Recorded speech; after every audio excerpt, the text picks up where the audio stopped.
had to study in the car in the morning. We're here.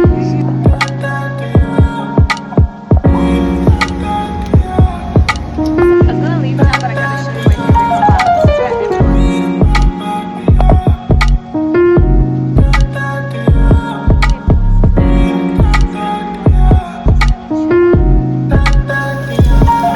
Good morning. So there are no lights in my apartment right now. So we're taking like there's no lights in my apartment, but there's lights outside my apartment. So I'm in the car. I want to study in the car because there's lights out here, but there's no lights in there. So Bible study and studying is in the car this morning.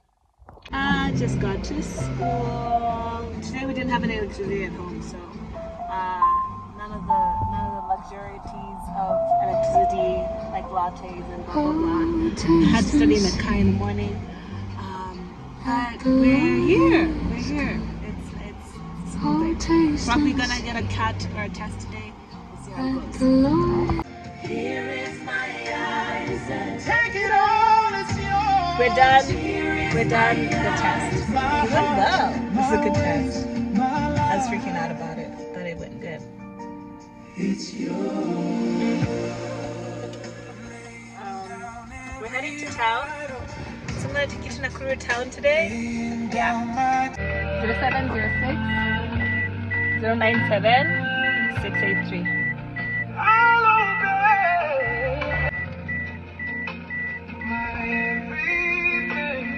So we're gonna head out to Nakuru town today, and we're gonna get some items for the ladies' interior design. So since I got a car, I usually go from Egerton to Nakuru town to get like little things from shops that can't be found up here. So I guess it's a Nakuru day. So it's officially a Nakuru day.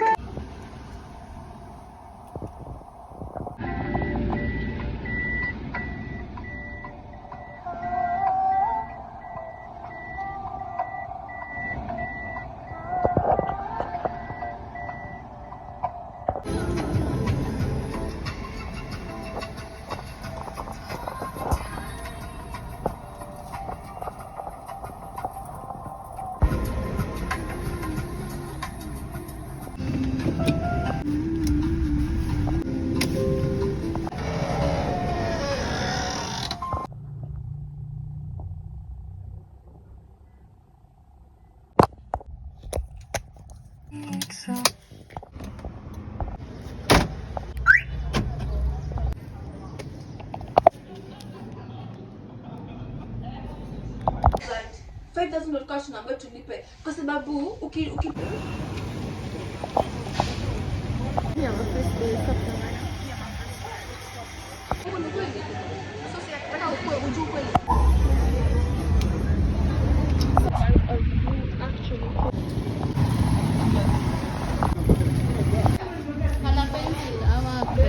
Color pencils, yeah.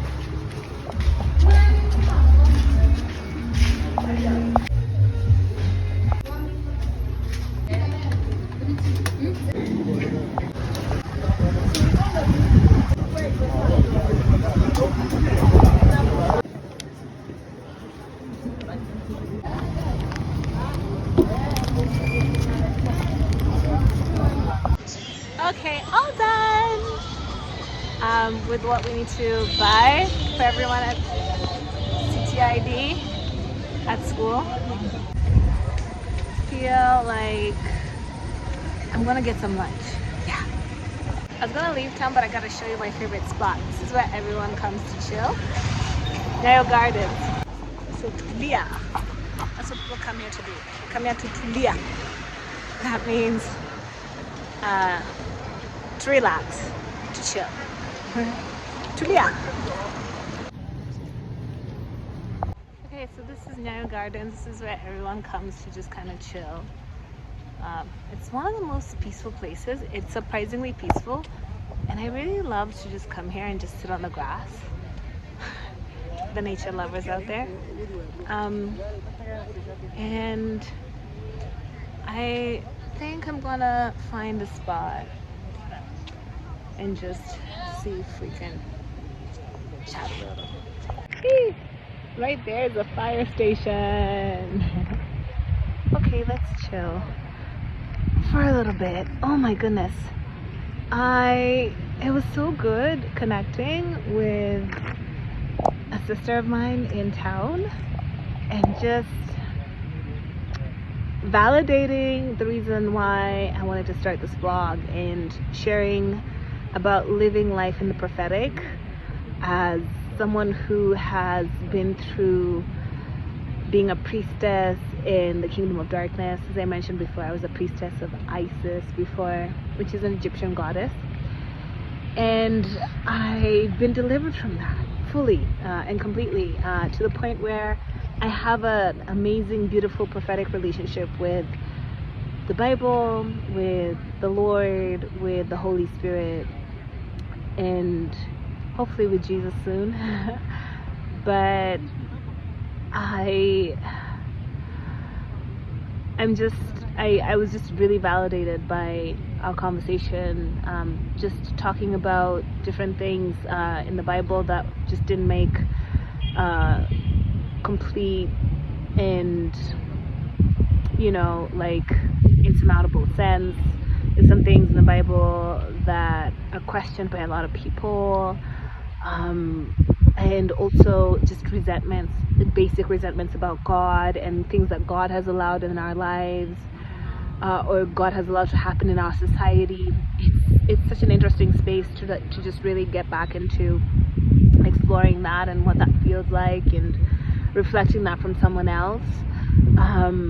And I feel like this is going to be like my crowd. My crowd is like the conscious people, like the people who are considered quote unquote conscious and smart and understand all of the things, spirituality and consciousness, and how I've transitioned from that into having a relationship with the Lord, like an exclusive talking and listening relationship with the Lord. And I'm talking about the God of the Bible. I'm talking about the God of Israel.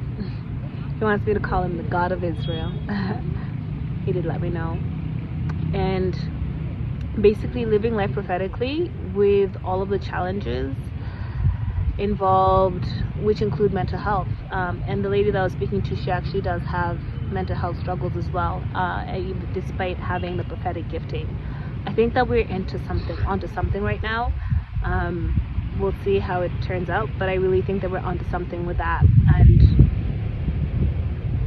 And yeah, I think that's what the vlog's gonna be targeted towards. Okay, we're gonna spend a little bit more time and then head out. I think at some point in our conversation, we were talking about the prophetic and how we access the prophetic.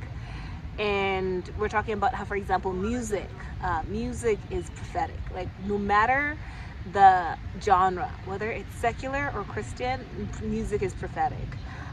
And I've definitely, in the past, had a testimony of accessing the prophetic through love songs. But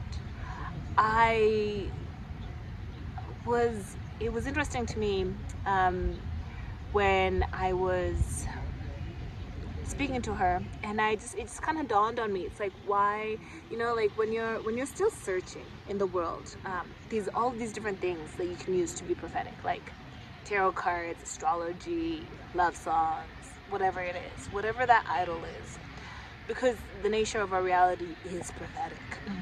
It was spoken into being. Like, the nature of reality is prophetic. And so, by the Lord, in the beginning, it's the Lord spoke the world into being. And so I was just like, and like, she had so many questions about the prophetic, and she had so many questions about the Bible, and I was like, what would I do? What do I do with all these questions that I have about the Bible? I take them to the secret place with the Lord, and I just get them directly from the Lord. Like, the Lord will answer my questions. However, he knows how, in the secret place. And I was like, I just said to her, I was like, instead of going to all of these different things, like whether it's cards or articles or journals or music or research, all these things, What if we just took the prophetic and like took our prophetic questions to the Lord and had him answer them? Because that's what I do now. I just take them to the Lord and he answers them. He has answered a lot of my questions about the Bible, about my struggles with Jesus, my struggles with just the whole idea of the Son of God and the nature of the Bible, just all of these things. He sorted these things out for me in the secret place. So just had a thought about that. What a great video angle. In other news, the weather in Kenya is great. Weather is fantastic today. Today's a great day as well.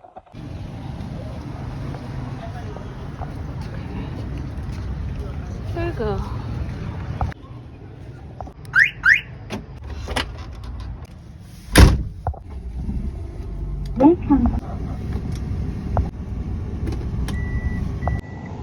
Okay, let's go get something to eat.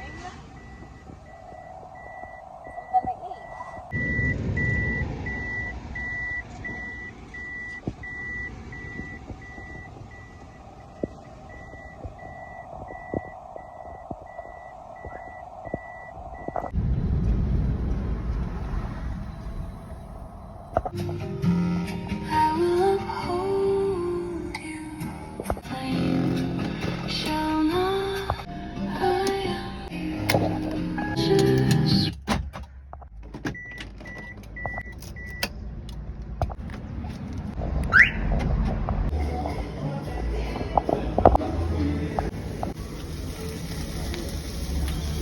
Hizo zingine bado kwa kuenda kuuliza kanyana ndio. Thank you.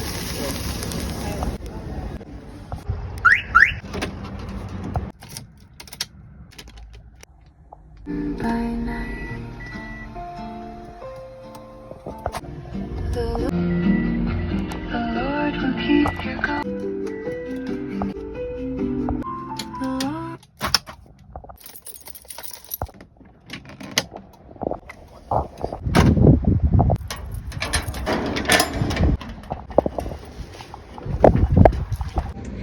Alright, that's it for today. We're done. All done from Nakuru. And just as a final note, I shared a little bit about my story about being wrongly diagnosed with schizophrenia while I do have, or I was presenting symptoms of bipolar, and I wanted to just share that if you are prophetic, if you have the prophetic is a gifting. No amount of medication can turn that off. The lady that I was talking to today, it's the same thing. She has prophetic gifting. No amount of medication can turn that off. And it's so interesting when I say that mental health diagnoses are an attack on the prophetic. Not all of them, but most of them. And I was just thinking to myself, even when I was at my highest medicated, like in a center, people put me in there, and in a center, highly medicated, things being shot into me, all kinds of things, I was still prophetic. I was still prophetic. I was still running around being prophetic. The prophetic is a gifting. No amount of medication can turn that off. Really, for being honest. So I think I'm finding my crowd. I'm finding my audience. So typically, I would choose my audience before I and then make content based on that. But I think I'm gonna let my audience choose me. So let me know if you like this type of videos. Leave me a comment below if you like it and what you think. Subscribe if you like this type of content. I'm going to be bringing this more to you probably every week. I don't want to promise, but I'm going to do my best, alright? And I just hope to create content that is created for an audience of one, but can also please many, right? Over and out. And how did I know it was the wrong diagnosis? How are we sure? Is when I was being medicated for schizophrenia, I was suffering. When I started being medicated for bipolar, I started functioning. So that's how we knew for sure. It was that I was being medicated for schizophrenia, like the injection that lasts a month. I was having a hard time with that, like terrible. It ruined my eyes. I had to get prescription eyeglasses. I had high anxiety. My face was swollen when I would go to sleep, and then wake up in the morning, my face would be swollen and changing all the kind of places. I couldn't walk properly. I couldn't talk properly. Nothing was working. No, my brain wasn't working. And then I got put into medication that treats bipolar. I'm functioning. Thank the Lord. You know. Again, 2 Timothy chapter 1 verse 7. God did not give us a spirit of fear, but of power, love, sound mind. He did.